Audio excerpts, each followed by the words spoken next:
Shri Sai Satcharita, Chapter 25, Part-3.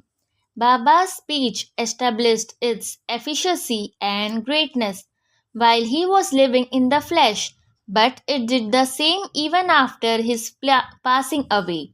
Baba said, "Believe me, though I pass away, my bones in my tomb would be speaking, moving, and communicating with those who would surrender themselves wholeheartedly to me. Do not be anxious that I would be absent from you, but you will hear my bones speaking and discussing your welfare. But remember me always, believe in me, heart and soul, and then you will be most benefited." Prayer. Hemant Pant closes this chapter with a prayer. O Sai Sadguru, the wish fulfilling tree of the Bhaktas, we pray, let us never forget and lose sight in your feet. We have been troubled with the ins and outs, births and deaths in this sansar. Now, free us from this cycle of births and deaths. Restrain us from the outgoing of our senses to their objects and introvert us, and bring us face to face with the Atma, Self. As long as this outgoing tendency of the senses and the mind is not checked, there is no prospect of self realization. Neither son, nor wife, nor friend will be of any use in the end. It is only you who will give us salvation and bliss.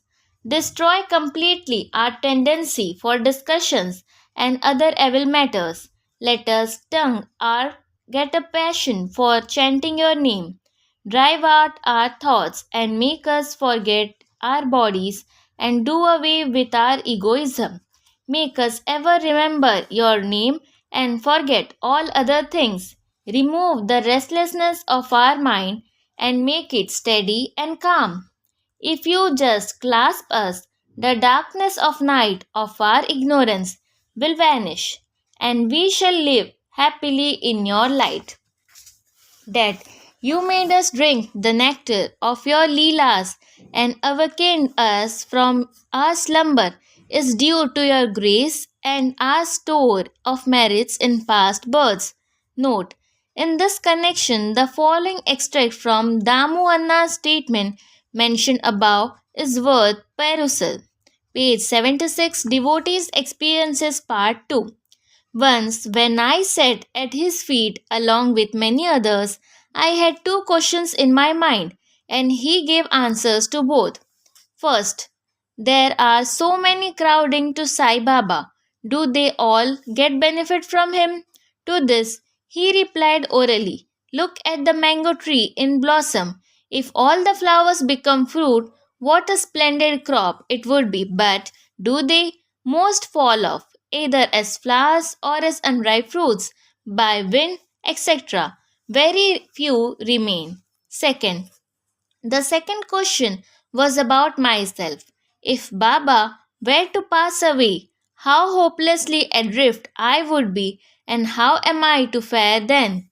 To this, Baba answered that he would be with me whenever and wherever I thought of him. That promise he had kept before 1918 and has been keeping after 1918. He is still with me. He is still guiding me. This was about 1910 to 11 when my brother separated from me and my sister died, and there was a theft and police inquiry. All these incidents made me very disturbed. When my sister died, my mind was much upset. I did not care for life and enjoyments. When I went to Baba, he pacified me with his Upadesh and made me eat a feast of Puran Poli at Appa Kulkarni's house. There was a theft in my house. A 30-year-old friend of mine stole my wife's jewel box, including her auspicious nath nose ring. I wept before Baba's photo. The next day, the man returned the jewel box and asked for pardon. Bo to Shri Sai. Peace be to all. Thank you.